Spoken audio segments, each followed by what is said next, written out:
your fans. Mike, just the floor, please. Pep, you first said when Benjamin got injured that you would consider buying a left back maybe in January. Has Fabian Delph's performances so far, has that made you change your mind at all? We're going to decide, but even with Fabi, we have Fabi.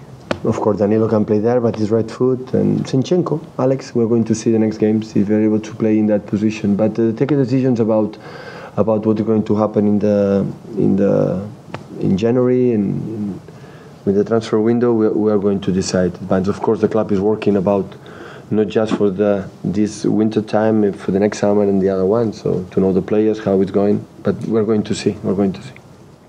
The important is that Fabi is playing awesome, and is no injury, and it has, game by game is playing more confident, stronger. So again, he played him unbelievable against Napoli. I was looking at before a bookmaker are offering 25-1 on Burnley to win tomorrow. That's the longest ever odds for a team to win a Premier League match. When that sort of statistic is around, do you think it's difficult for your players to, kind of focus on? I know, but I don't believe too much in the statistics. So especially, of course, you show you something. If you are a lot of games without losing, so okay, we are stable. But about what you have done one team for the last, I don't know how many years, it's past. So it doesn't count. So it doesn't count tomorrow 3 in the afternoon when the referee decides to start the game. How going to handle our game? I don't believe too much about the numbers, statistics, or something. It is the past. And the past is the past. The future is living the present, stay in the present, and that is we have to be focused. Hi Pep. It was October last season when things turned against the team. Would you accept that your team now, that your squad now is that much stronger, that kind of blip probably won't happen?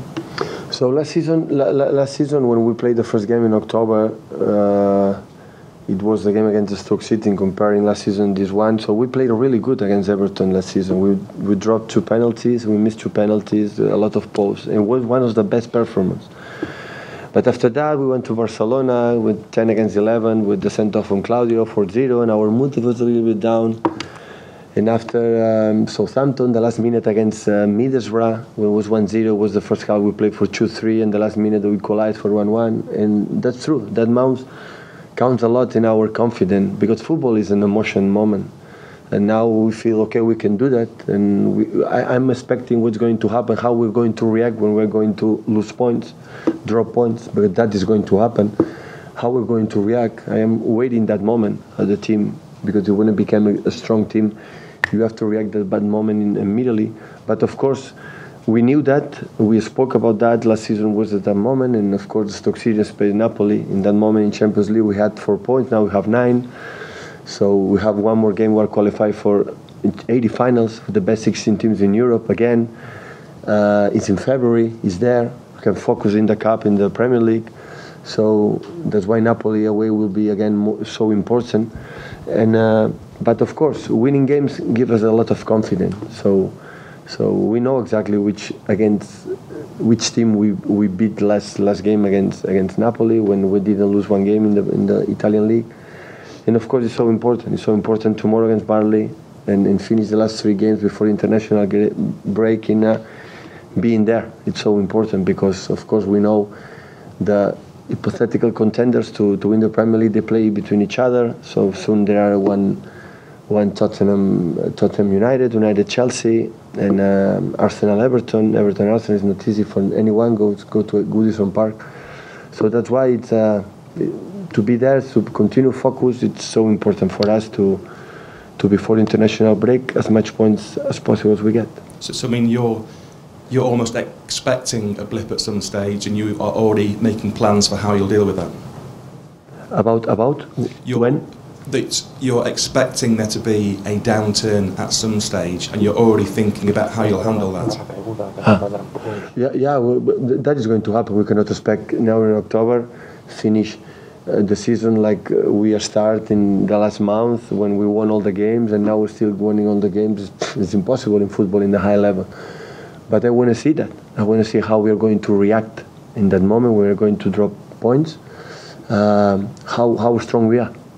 Because the teams always do show in the bad moments. With everything is fluently, when we're winning 3-4, it's so important, but doesn't count too much. Count in the bad moments, how we react. But that's why I'm so a little bit optimistic, because how we react after 3-2 against Stoke was so good. It was so good signal. After 3-2, 1 minute later, Kevin had the chance to score the 4, and after create the assist to Gabriel for the 4. And even last game against Napoli, 2-1, we are good. We concede not too much, and we still to try to make a build-ups, to play, not long balls, and be courage to play and try to score goals. That's why these two signals I like. I like to watch it in my team, but it's completely different when you drop points. And after we're going to see, because I don't know exactly.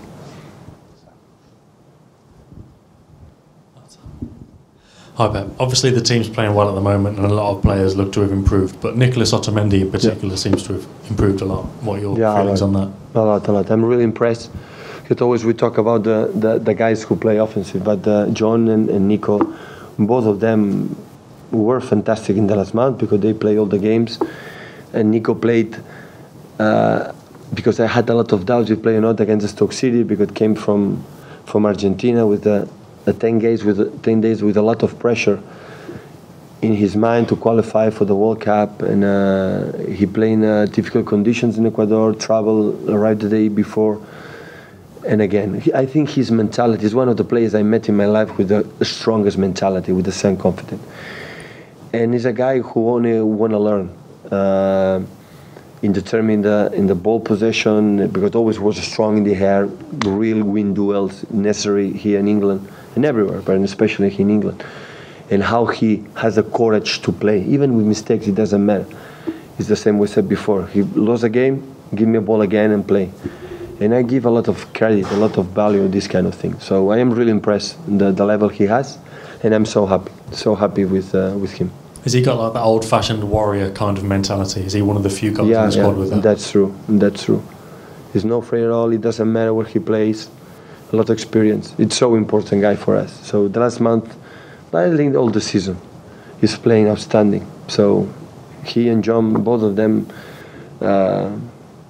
John the last year always every game was 1 or 2 mistakes with the ball and always distract. And this season is always focusing on the ball.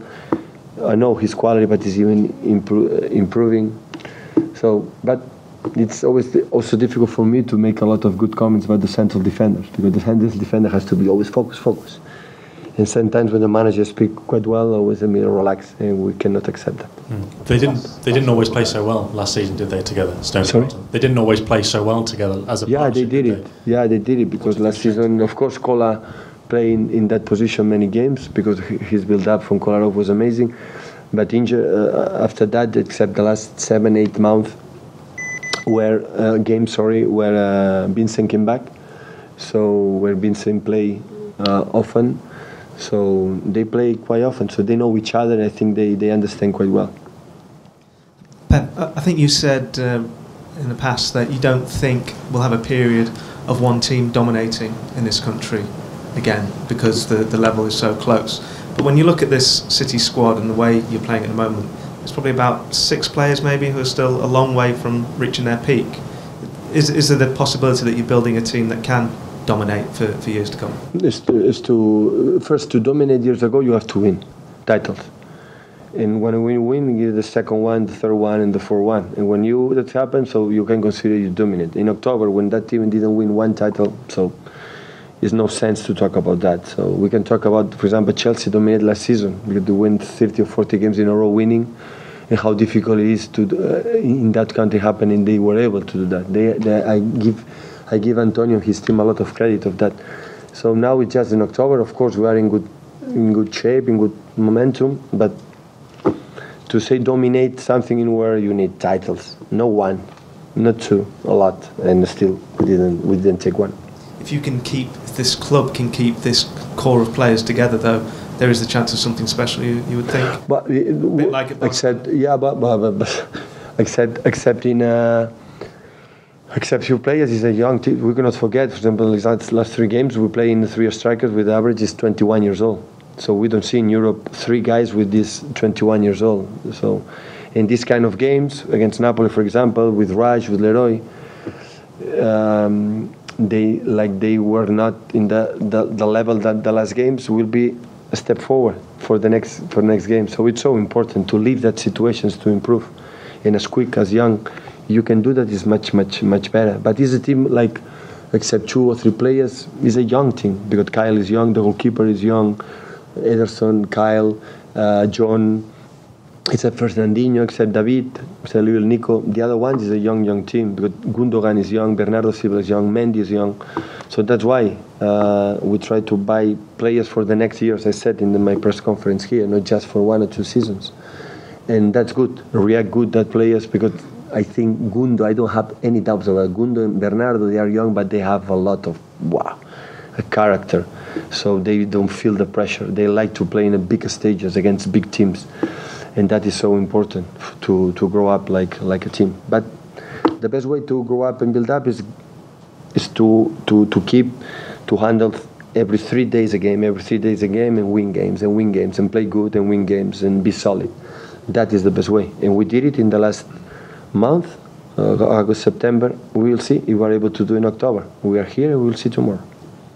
Cheers, guys. Okay, thank you.